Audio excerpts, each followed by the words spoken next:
In the year 1760, the Collins family leaves Liverpool and sails to Maine and New England to expand the family empire. They start an incredibly successful fishing business that allows them to establish the town of Collinsport and their own grand estate, Collinwood. Even if their money grows, the owner makes sure that his son, Barnabas Collins, is raised knowing that family always comes first. 15 years later, Barnabas has an affair with one of the family servants, Angelique, who is secretly a witch. When she asks him for his love and not just his body, Barnabas tells her he doesn't feel that way about her, so as revenge, she casts a spell to kill his parents. Barnabas suspects something dark caused such an accident, so he starts to investigate the dark arts while he begins a relationship with Josette Dupré. Angelique overhears them declaring their love for each other and gets jealous, so she uses her magic again to make Josette jump off a cliff. Unable to save her in time, Barnabas jumps after her, but unlike Josette, he does survive the fall because Angelique has cursed him to become a vampire so that his suffering would never end. Then she gathers an angry mob of townspeople, turns them against Barnabas by pointing out he's a monster, and together they all catch him and lock him inside a coffin that they then bury in the forest. Years later, in 1972, Victoria Winters is on a train ride to Collinsport because she's seen an ad from the Collins family looking for a governess. Victoria isn't her real name, but she's running away from home and doesn't want people to know their real identity, so chooses Victoria from a poster on the train. When she arrives at the estate, she's received by Willie Loomis, the caretaker, who explains that the mansion, which isn't in a good condition nowadays, should have service of 100 servants, but it's just him and Mrs. Johnson. At that moment, Elizabeth Collins Stoddard, the family matriarch, shows up and speaks privately with Victoria to explain the job to her. After mentioning that it's just 7 people in the house including the employees and that there are areas of the mansion they don't even use anymore, Elizabeth asks her some questions that Victoria answers with a healthy amount of sass, which Elizabeth appreciates and makes her accept hiring her. Later at dinner, Victoria meets the rest of the family.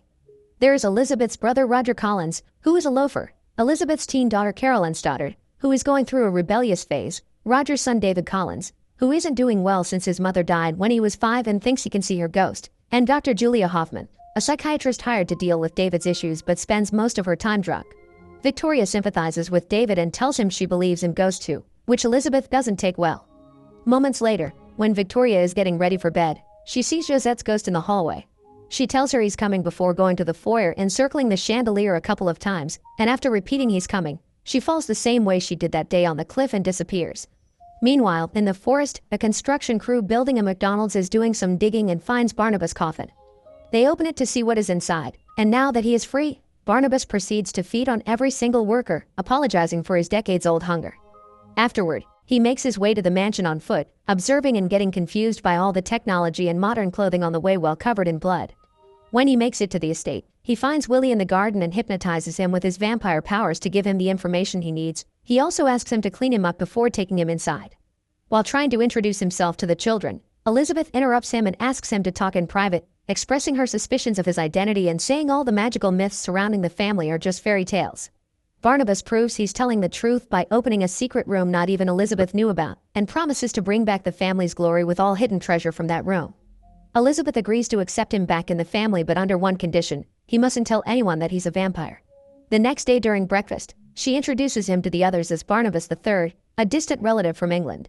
The family begins talking business and they explain to Barnabas that the Collins fishing empire is gone. Now the entire area is ruled by Angel Bay Seafood. At that moment, Victoria enters the room, and Barnabas can't help flirting with her because she looks so much like Josette. Back in town, Angelique is still alive under the name Angie Bouchard, and she is now the powerful founder and CEO of Angel Bay Seafood. When her employees tell her about the accident in the forest, she goes there to see it with her own eyes and is shocked to find the open coffin. Not wasting any time, she quickly drives to Collinwood, where she exchanges some insults with Elizabeth before Barnabas takes her away to talk in private. As soon as he closes the door behind him, Angelique kisses him then tells him Collinsport is now her Angel Bay, thanks to the fishing business she started on purpose to ruin the Collins. The townspeople respect her as their leader while they've forgotten all about him, so nobody is going to believe him anyway. After Angelique leaves, Barnabas expresses his worries to Elizabeth, who reminds him that no matter what happened to him in the past, he always fought on with such a determination that they had to put him away in a box. His family needs him now, so he should fight on in the present too. Inspired by her words, Barnabas begins putting all his energy into bringing glory back to the Collins. By selling some of the treasure from the hidden room, he hires dozens of people to renovate the mansion and rebuild their fishing company. With the help of an umbrella, sunglasses, and a hat, he manages to get out during the daytime without the sun burning him, although he has trouble finding a spot to sleep comfortably, so he makes the servants bring him his old coffin. When the company begins running smoothly, Barnabas hires fishermen by hypnotizing the captains working for Angelique and making them change sides. In his free time, he continues to learn about technology and spends time with Victoria. One evening, after Roger sees him get out of the secret room with treasure in his hands, Barnabas is found by Julia, who thinks he acts very weird and invites him to her office. She hypnotizes him and gets him to confess his secret, so she leaves him behind to go yell at Elizabeth for having kept it from them. Elizabeth convinces her not to go to the police when she points out that Julia should be fascinated by him, and she is, so she wants him to stay and learn more about him. Sometime later, Barnabas asks Carolyn for advice on how to court modern women. Carolyn tells him he needs to drop all the old-timey attitude and hang out with cool people, so Barnabas ends up in a hippie circle, sharing stories while smoking in the forest. After the girls teach him that women want love and not money, Barnabas kills them all in order to feed himself. The next day, Julia begins giving him blood transfusions to see if it can cure his vampirism. When Barnabas compliments her, Julia reminds him of the doctor-patient confidentiality concept and gets on her knees in front of him to pleasure him. While Victoria and Barnabas continue to spend time together and bond over talks about the supernatural, Angelique is furious that the Collins Company is being successful again.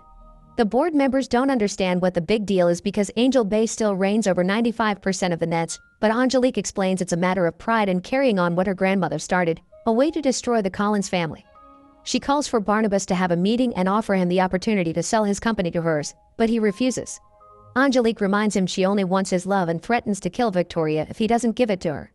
Barnabas gives in and makes love to her all over the office, destroying most of it as they go. After they're done, he realizes it was a mistake and tells her he can't be with her, so Angelique promises to destroy him. Barnabas continues to see Julia for blood transfusions while Victoria begins having dreams of the time she saw Josette's ghost as a child and her parents sent her to an asylum for it. When she wakes up, she finds Josette's ghost visiting her again, asking for her help before disappearing. In the morning while having breakfast, Barnabas announces he wants to throw a ball for the whole town to remind them which is the ruling family here. Carolyn explains to him that nowadays people throw happenings, not balls, and gives him some tips about modern parties. When the night of the ball comes, she discovers he hadn't been joking when he said he would get anything she mentions, and now Alice Cooper is playing live at their party. Since he isn't a fan of the music, Barnabas leaves to take a walk around the house and finds David taking care of the coach room instead of the employee, because his dad has asked him to take over for a moment and not let anyone get inside. Barnabas sends him away and climbs the outside wall to peek through the window, finding Roger being intimate with the employee and stealing wallets from people's coats.